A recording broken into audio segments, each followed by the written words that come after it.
Welcome back, family. This is your host, Kevin Orris, and this is going to be another podcast, IG Live here.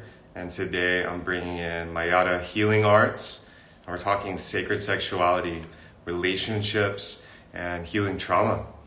This is going to be a deep one. I think a lot of you will get a lot out of this one. So if you are joining in right now, whether you're live or you're watching later, do type in the comments and just share what you're grateful for or where you are in the world. And if you have any questions that come up, I would love to hear those as we go through this. So a lot of you have seen me a lot of episodes on relating and polarity, and now we're actually going to go into the sexuality side because this is really important. There she is. Welcome. Hey Kevin. Thank you for having me here. Yeah, amazing to have you. How are you feeling today? Pretty good. I've been just working all day, at home, working out too, but working, so it's been a good day. Amazing. And you're out on the West Coast, huh? California? Yeah, I'm in Los Angeles. And what about you? I think it's really early for you right now, or no? It's not too early. It's 10 a.m. here. I'm in Bali, so I'm just, Yeah, I'm in the future over here. yeah, that's cool. I want to go to Bali. I've never been one day. Yeah, you would love it. I mean, Yeah, if you want to travel and work, and you can work from anywhere, it's one of the best places to be. And yeah, yeah, I would highly recommend it. So, that's well, I'm awesome. stoked you're here.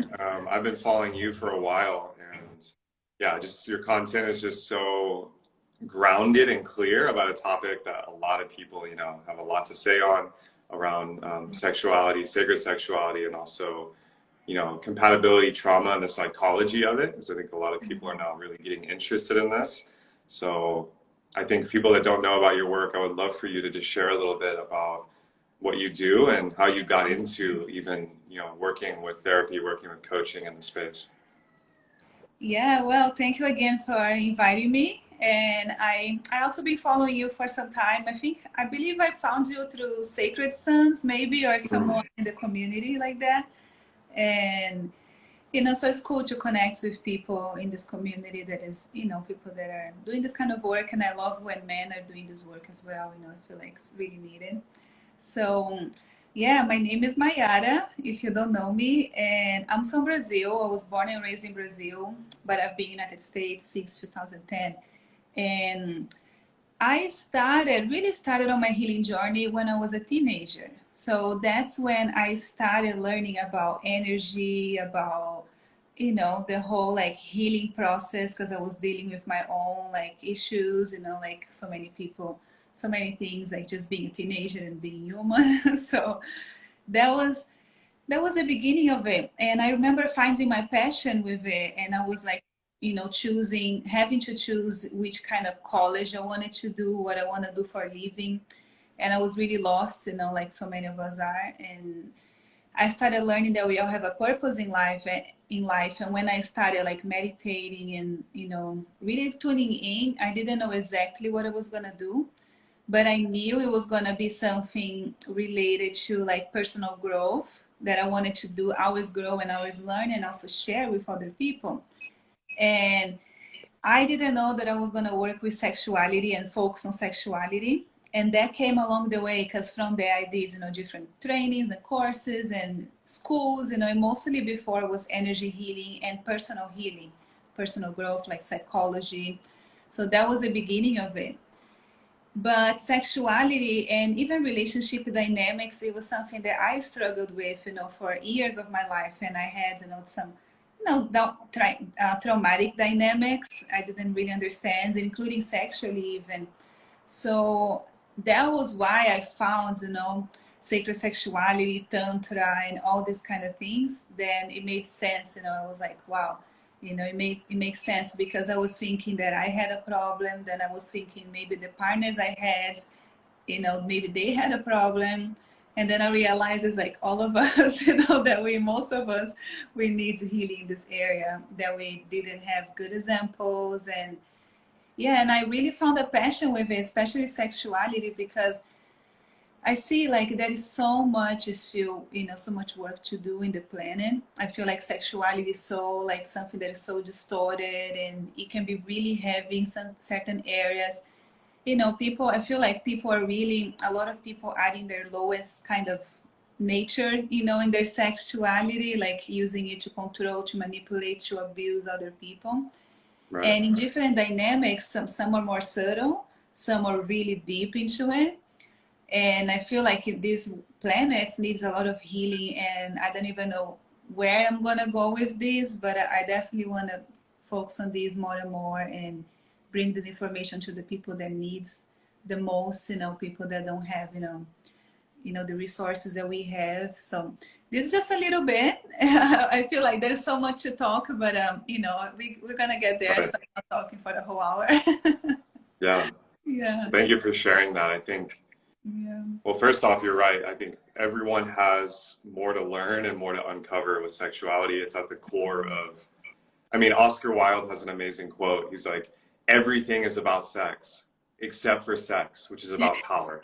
Like and he was a very poetic man and a genius, but I think he's right. And Freud pointed this out too, underneath everything, money, power dynamics, influence, any community, there's a sexual undertone. Not that everything's sexualized, but it's just part of who we are, right? It's like our core essence, it's our core energy. So I always think that, yeah, that's where a lot of the trauma lives. And if everyone actually looked at this and leaned into it, like a well-fucked, sexually healthy person that feels expressed, doesn't want to hurt other people, doesn't want to be greedy and steal, doesn't want to be an asshole. Like it actually, in a way, is one of the core things I think, humanity gets to figure out to get this ship turned around. But I'm curious, do you work mainly with men or women or both? I work with both men and women, but it happens that like because I have an online course and I also have a one-on-one like coaching. So on my sacred sexuality course and also my social media is pretty balanced. But then people that actually come work with me like one-on-one is all online, but it's mostly men. It just happens to be a lot of men. And yeah, I feel like men need a lot of help, women as well, all of us. But I love the work that you do with feminine and masculine energy, because that's something that a lot of people are not aware. I wasn't aware. I had to learn a lot as far as healthy dynamics with masculine and feminine energy. And yeah, so it's a lot of males, but I do both, men and women. Yeah. Okay. So this seems to be kind of a theme. I also work with men and women, but I notice a lot of the female practitioners I know, they get a lot of male clients, especially if it's around dating, especially sexuality. And even myself, my one-on-ones, some of my best clients have been women around relationships and in business. But I guess that makes sense from a polarity perspective, or because they want to learn from the opposite pole, ideally, which there's something there. I think same-sex mentors are super valuable for some things, but an opposite-sex mentor can be really powerful. And I'm curious, when you're working with men and masculine energy, what are some of the common things you see, especially around the sexuality piece? Yeah, so a few common themes are definitely porn addiction. A lot of males are struggling with porn addiction, and it's a lot of them are not happy with it. A lot of them already know it's not really good for them, because I feel like a lot of men, they haven't realized they watch a lot of porn and they are just masturbating a few times a day or at least once a day. But a lot of them haven't really thought about it, or maybe they don't want to think about it. But sometimes they start realizing that it's like, wait, this is actually an addiction. I'm actually a bit like powerless to this. And how is it affecting my relationship or my relationships, and how is it affecting my energy? And so a lot of them. And also, in relationships, men that are in a relationship, married or anything like that, sometimes is that out of balance energy with the spouse, and where, and I've gone through that too, where the woman is not necessarily wanting sex much, but if you go see underlying that, because the sex is not really being a good experience, right? Like, and they are not having really like good intimacy, So, you know, and for women, we need that like intimacy outside of sex too. And sex is not just like get one off and go for women. So these are two big things, you know, and a lot of men are also interested in learning like semen retention and sexual energy transmutation and finding a balance with like enjoying ejaculation, which, you know, I feel like some people, they go like, okay, I never want to do this, but it's like, it's healthy, it's like enjoying it, but what is the balance and what else can they experience? So a lot of men are also interested in that. Yeah, this is amazing, and this is what I wanted to ask about because for me personally, and for a lot of men I've worked with, semen retention is a number one like biohack practice to like increase testosterone, focus, build discipline. You know, it's anti-aging, just like building so much chi using that, and it can go too far. And what I don't hear talked about a lot is what sexual transmutation looks like for women and the female body. Because I know, you know, in the Taoist Tantra and also in the Hindu Tantra, you know, it looks different because the feminine body can experience orgasm very differently in sexual energy channels. So I'm curious for you, is that something you work on with women, and what does that look like? Yeah, you know what I learned even in my own journey, the journey that I went through, and also what I share is like, you know, the word itself, like transmutation, right? Is like we are transforming this sexual energy and we are channeling into other areas, right? Into different things.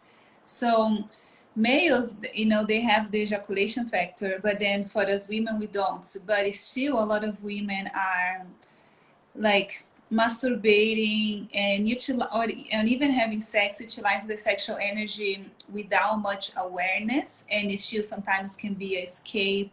It can be you know, a way to numb or to forget something or to distract themselves. And it's just an unconscious habit for a lot of women. And unconscious is just like, oh, okay, you know, I woke up, I have nothing better to do, let me masturbate. Okay, I'm just here, I'm bored, let me masturbate. Or I'm lonely, let me call my ex or whoever is, you know. So women can also utilize their sexual energy in this way. So with sexual energy transmutation, we learn, like, I feel like, you know, for all of us, we learn first to master our sexual instincts, to master our sexual energy. And with that means that we're not going to be unconscious about it, about how you use it, you know, and we're going to be very conscious.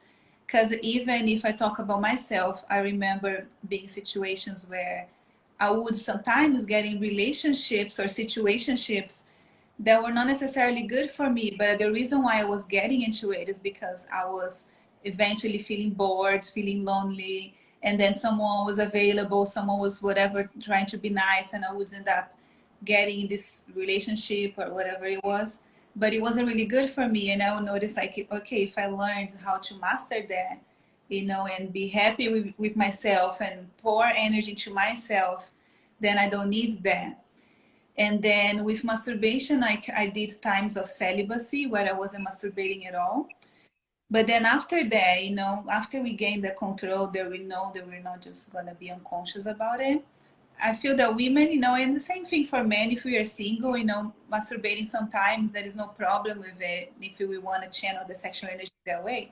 But it's just not going to be that thing we do every day, every other day, unconsciously, you know. So I don't know if I Right. explained it well, but it's pretty much Yeah. mastering and owning our sexual energy and not letting it control us, you know. Yeah, which Yeah. is, I mean, again, it's pure life force energy, it's creative energy, and Yeah. because it's so powerful and instinctual, it's kind of easy to ignore it or not even be conscious of it, like you're saying. It'll just kind of drive you, right? Like, Yeah. I mean, the calling your ex is a perfect example where, you know, you're talking to your friend, they're like, I'm done with that, you know, I'm not gonna have sex with him again, whatever.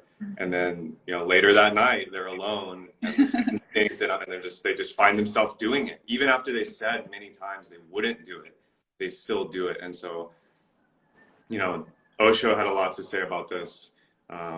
You know, when we don't make that sexual energy conscious, it comes out in all these sideways ways and these like underground ways. It can even come out through, you know, like manipulation and control, as you shared earlier. And Yeah. I would love for you to speak into, and someone had a comment higher up, a question around how, this can be someone dating or in an actual relationship, how sexuality gets used as like currency, or it gets used as like, basically bargaining or negotiation. I'm just curious if you see that, if you work with couples. Yeah, yeah, and even closing the sexual transmutation piece, that as we are gaining control and mastery of our sexual energy and becoming aware, right? So at the moments that we choose to do celibacy, like for periods of time, then we start observing these patterns coming up, observing now, okay, now we have to actually be aware and sometimes even fight a little bit this energy, while before we were not aware and we're just doing it. So now we're becoming aware of it and we're taking control of it. And then on the other side of it is like how you want to channel it. So I channel it a lot on my work, on my, purpose, on my business, and also myself, like exercising, eating good, and like, so you have to channel that in different ways. So that's the sexual energy transmutation. But yeah, with sex using, I believe the words was like sometimes manipulation, right? Like in Right. relationships, and yeah. So I know that some women can do that as far as like because they know that men want it. So sometimes they can like use that and almost be like teasing the man. And I heard even from men that that's the worst thing, when women are just like teasing them and they're not being clear. Okay, let's have this boundary. I don't want to do this, or we're just gonna enjoy this, So it's not be teasing or sometimes like observing that a man is interested on them, and instead of saying I'm not interested in you, let me see what I can get from you, Right. and I had to, like being a woman and I'm single, so many times as well, like men come to me and they come trying to offer things as far as like business opportunities, but what they really want is sex.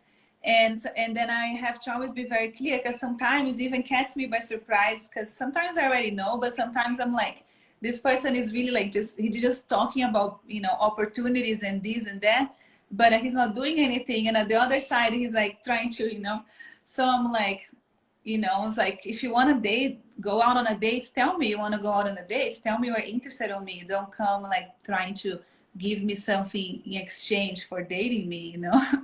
So I feel Right. like men and women do that, and I learned to be very clear now in my boundaries, and I prefer to push people away right away, than kind of go along with it. Because I already know, women usually know right away, like if you're attracted or not to a man, we usually already know. So, like if I don't Right. feel that, I already know I don't feel. I don't think it's gonna change. Nothing's gonna change with time. So Right. Yeah, well, that's such a good word, especially for the feminine beings, like just to yeah. trust that first instinct, like, okay, it's yes or no, and you know it. Hmm. But when you play out the like, well, let's just see what he can offer, and then we'll tease, and well, maybe he is, you're doing a double disservice, right? Like you're not going to get your needs met because you're not being true to yourself, and he's also not going to get his needs met because he's not being clear and just like leading and being honest from the go. And so they're both going to miss out on getting intimacy anyway, which is kind of the sad part. But these are the games that people play. And I was doing an interview yesterday with a dear brother in Australia, and he was talking about, people get addicted. They get addicted to the drama and the adrenaline and like the rush of being uncertain or like, not clear, because that like unclear space, it's kind of like exciting, even though Yeah. there's pain there. So I think a lot of people just got to get really honest about how much they actually like that, and and just admit that it's not working for them, because what they want underneath most of the time is just to be loved, right? They want to be actually in a healthy dynamic. Yeah, and I also, women sometimes, I feel like that. I feel like some men can go through that too, but I feel like it's mostly women. Sometimes we can get addicted to being in love. So we just like want to have someone to be the focus of our attention and our lust or whatever. And it's like, and I've been there, like even if I was in a relationship with someone, I would have someone that I'm in love with in my mind, just fantasizing, and then it would change to another person and another person, and until I told myself, it's like, wait, can you just not have anyone in your minds, you know, and just why do you have to have someone that you like fantasizing about or creating these fairy tales about?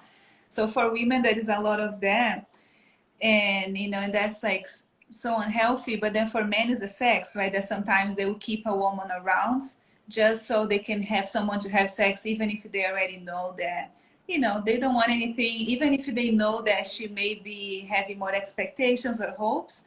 Many times they will keep her around just so, you know, they can call her and have sex, you know, a few times a week or whatever. So it's like interesting to observe these dynamics, because I feel like all of this is weakness, you know, for women, for men. It's just like a way that we are being weak. Like, why can't we be just, you know, okay with being single, not having sex, unless there is someone that we really have a true connection with, you know? So I feel like that's a big part of our empowerment, is to know how to be by ourselves. Right. And how to be alone but not lonely.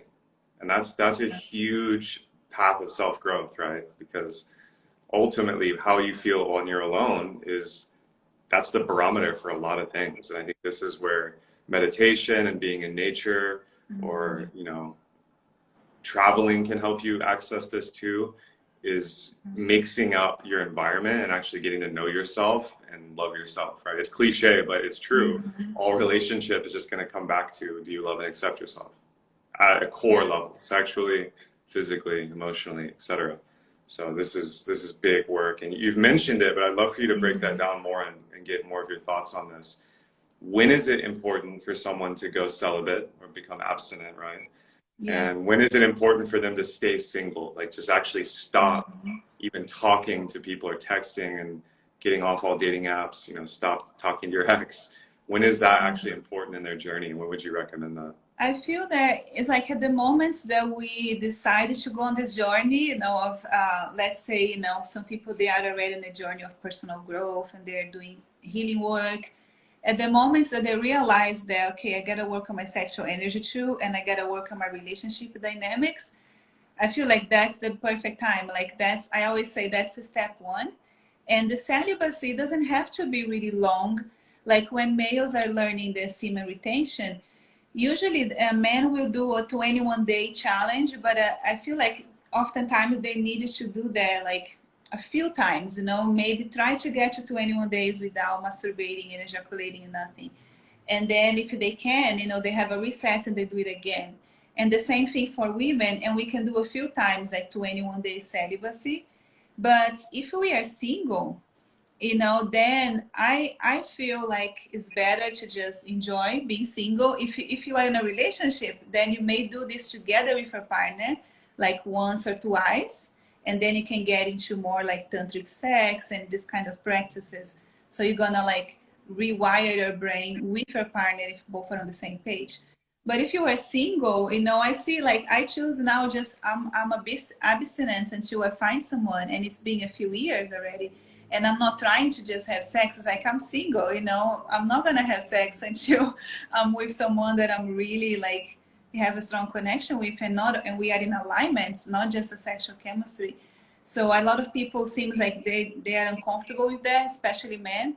And I see, because since I work with men, now they're like they're looking, they're trying to go on dating apps, or they're thinking where they can go to find someone. And I get it that some of the masculine energies like they go and they look for it and they take action.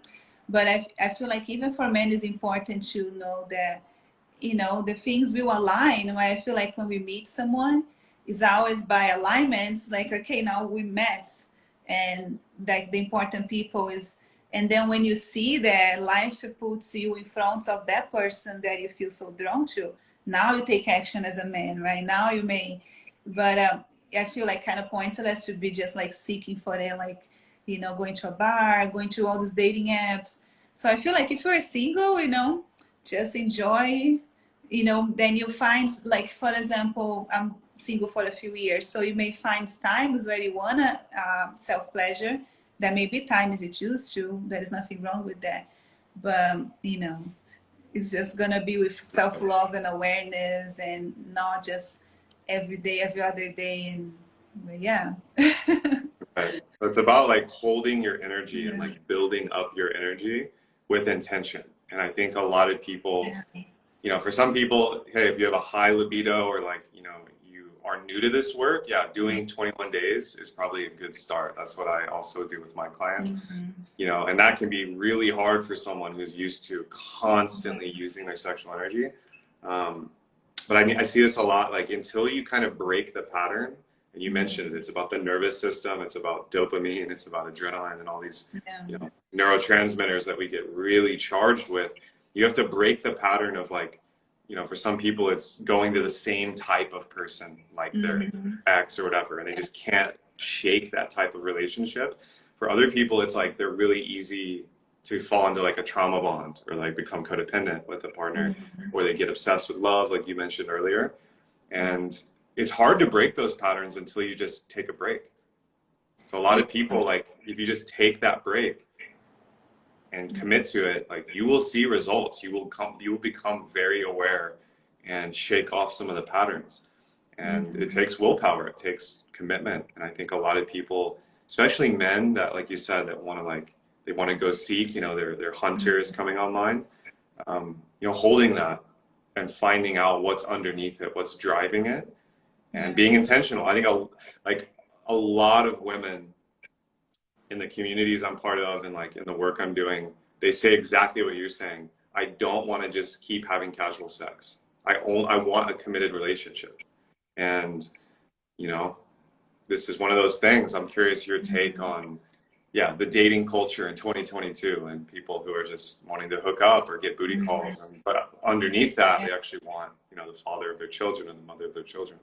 And yeah, because, you know, there is so much, you know, that, for example, trying to find the best words, but we were deeply like mentally programmed. And this is not just in this lifetime, it's throughout generations and generations and generations to be in certain ways. But now, you know, I feel like recently with the modern society, we are more like hypersexualized, you know. So there are some places and cultures where they're very like restrictive, if that's a word, that they're very restrictive. But the majority of the planet right now is hypersexualized, and the music is showing off everything and dancing certain ways and movies. And so we grew up like that, social media. And it's kind of teaching us to just like sex is nothing. We see in every movie like people, they meet and now they're kissing. The next scene they're in someone's apartment having sex, like first dates. We see that all the time in movies. And you know, so, and if we are unaware and unconscious of energy, spirituality, you know, and if we don't have that strong like foundation, we may fall for that. But eventually when we start learning, we're like, wait a minute, there is so much that goes into having sex with someone. And this really is going to affect me, you know, long term. And most of the times it's not worthy, and including men, right? It's just not just for women. So men, I feel like they have even more of this mental programming that the more the better, you know. If the woman looks good, fine. And she doesn't even have to look good for a lot of men, you know. It's, as far as if she wants to, I'm going for it. You know, a lot of men think that. But that's because they are not fully aware of, you know, they don't have that spiritual foundation. They're not aware of energy dynamics. And because anyone that goes into this and start really doing this personal work and personal growth, we start learning them. That's a really deep exchange of energy, having sex with someone.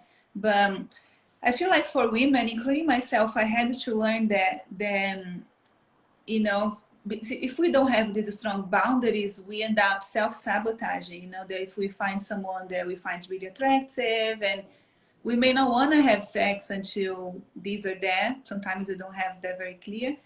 But so many times I've done it. I know many women, like so many women, that they end up having sex with a guy before being really ready. And then they're self-sabotaging. And then after they start feeling, you know, just not feeling good because now you're not sure of what you did. And now the dynamics change. They end up maybe having sex with someone that didn't want anything with them. And now they feel bad because now the guy stopped calling or the guy just called to have sex. Yeah.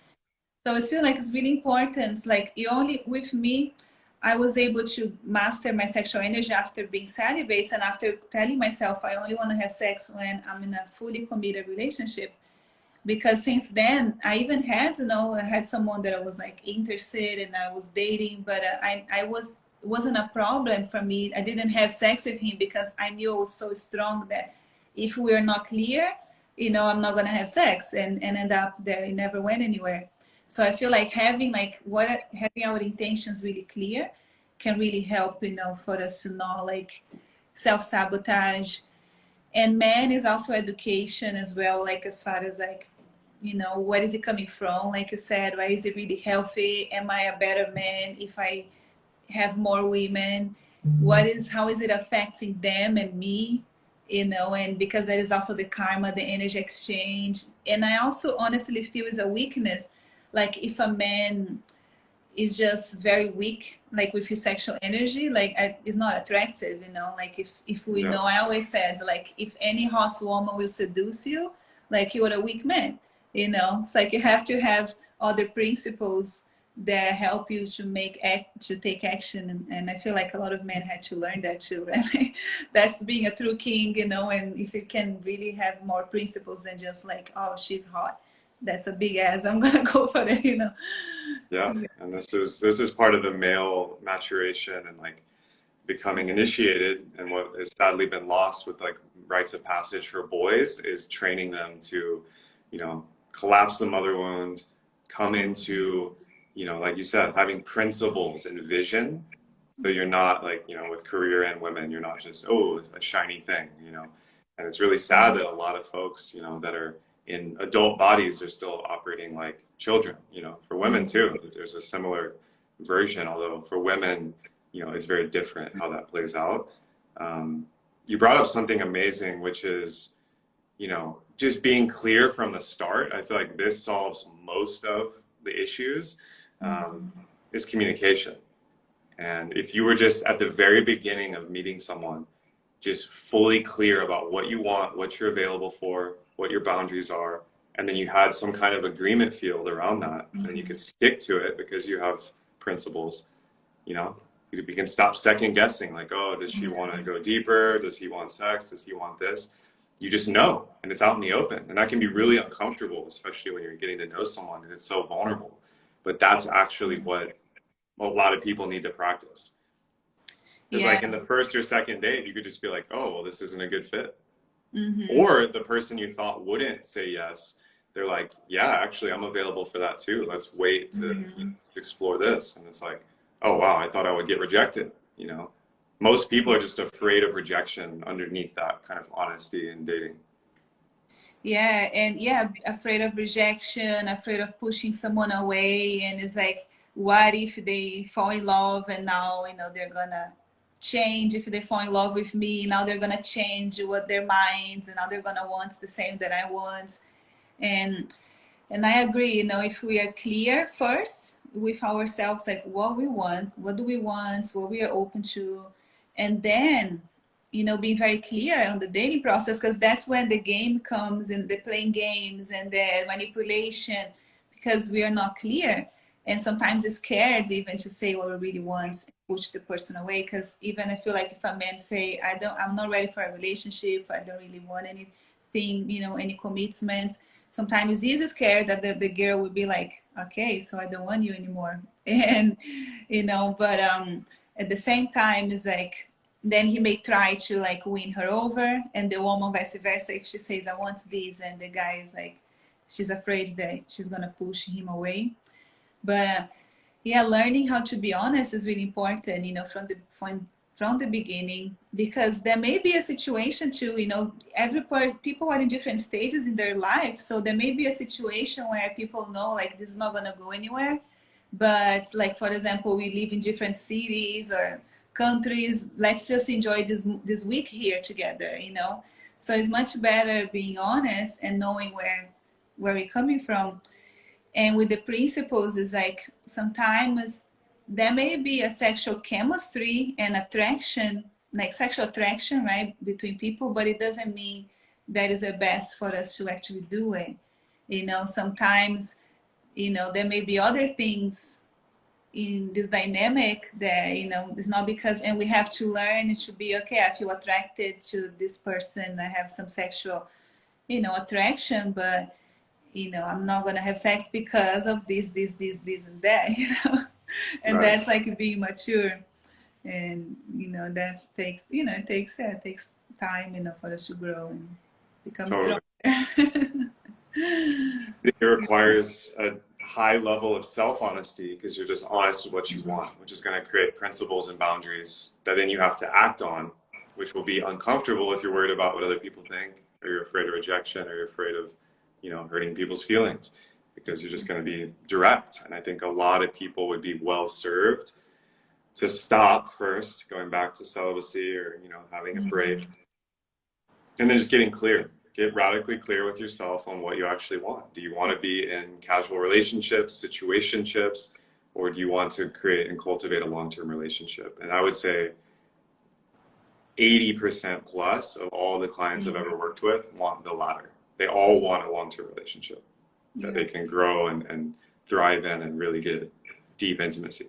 So that's kind of the mind fuck, I feel like, with dating culture and what Tinder, Bumble, and all these things, you know, which on one level are great, right? The internet and like connecting people, it's like, it's amazing. And it's the shadow is, you know, people are stuck in the loop of the revolving door, just replacing the person in front of them. But they all want deep love. So I think we're relearning that, obviously, as a collective. And it's definitely something that I'm really interested in. I just geek out on. And I'm curious for you, moving to like more polarity and masculine feminine principles, what is the feminine core essence for you? Like when you see a woman in her feminine, or you're in your feminine, what would you tell a woman or a man about that essence? How would you define it? Yeah, now you're asking this, like what came to me is like, is receiving, but also magnetizing. You know, that's those are the words that came to me. So it's being like open, right? Like open. So when we are open, we can receive if we choose to, and but open with boundaries, right? So we choose what we want to receive.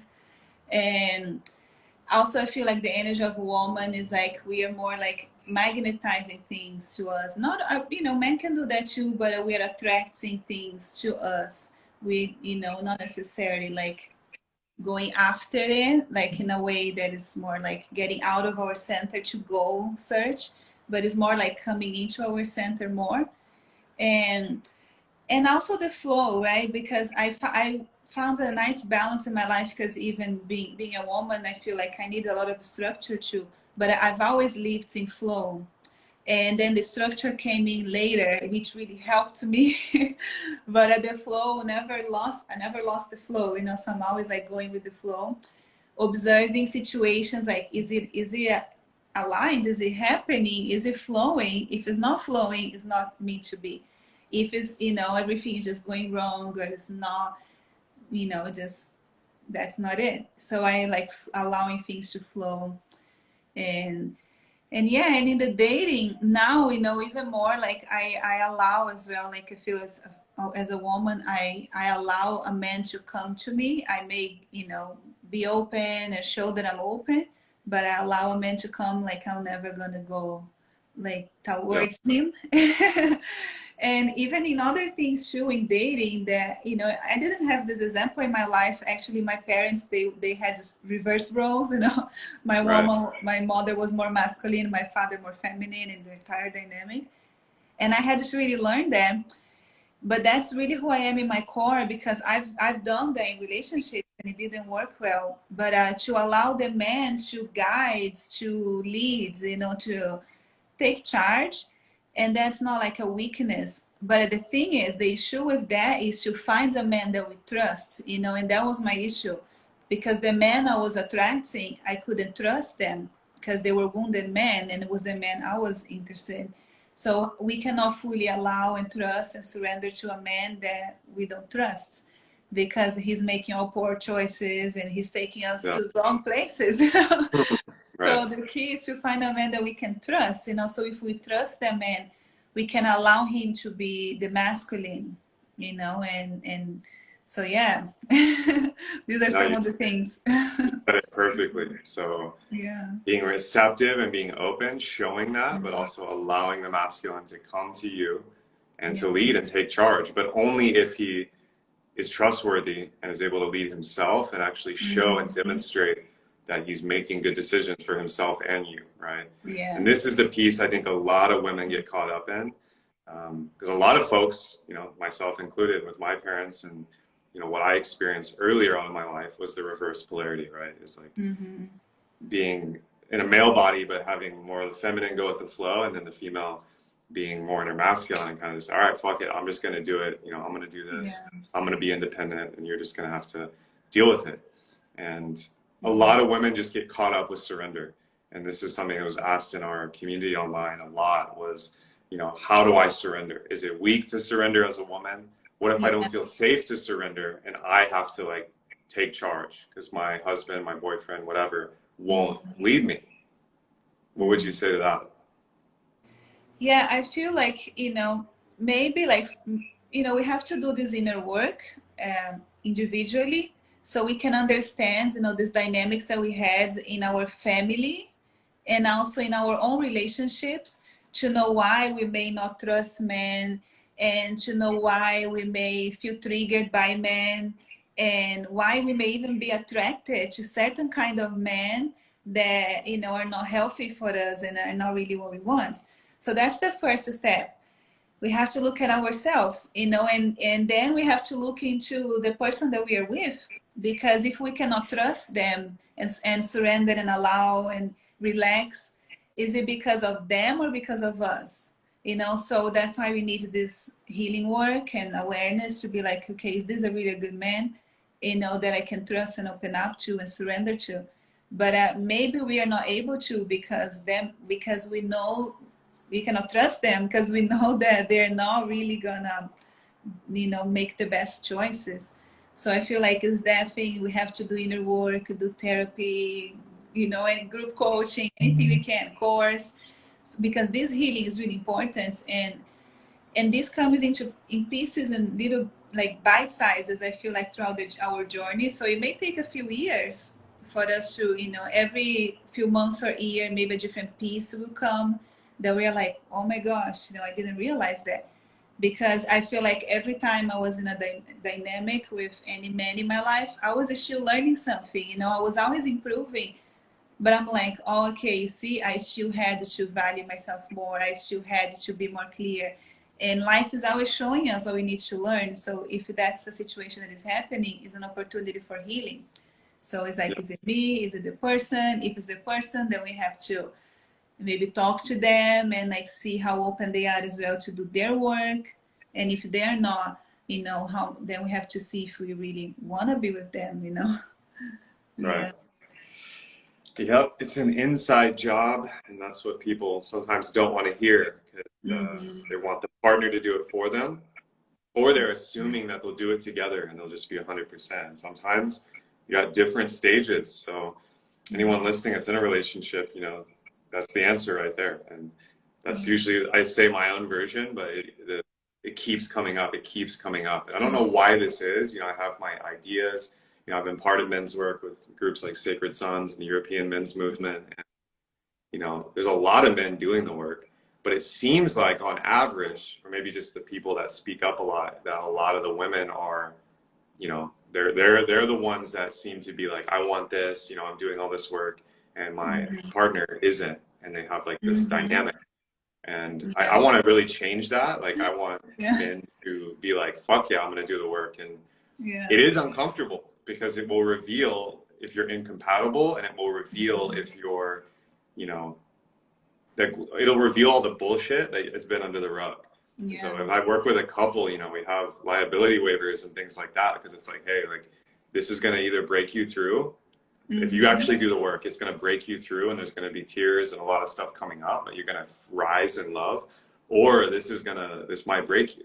And we can do that in a compassionate way, but let's not pretend otherwise, right? Because we're not here to serve the women's and the stories. We're here to serve like love and truth.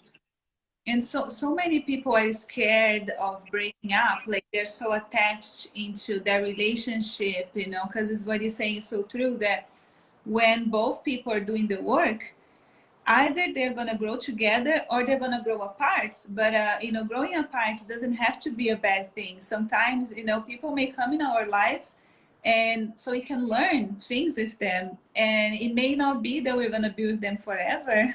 So if that time came that we're like, okay, we're not compatible, it's okay, I love you, I wish you the best, it's okay to separate if that's the case. You know, I feel like sometimes a lot of people, they want to just settle. They don't want to look into that thing that is so uncomfortable. They want to stay in what is familiar, and don't want to, like, you know, sometimes separating is the best decision for both, because then if we stay together, we stay in the cycle. None of us is growing, and some people are scared of it, you know. So, but it always comes to the inner work. Like, if I cannot trust, you know, my partner, if I cannot surrender to him, you know, what did I learn in my life that made, how was my father, how was other men in my life, how is, you know, could I trust them, did I have examples that I could never trust men?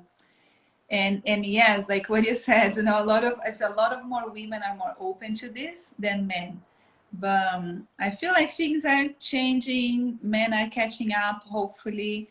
But a lot of times the woman is the one, like, going forwards. And that's why I'm single now, because I had relationships where I kept going, because I'm not going to stop to keep waiting for someone that doesn't want to grow with me.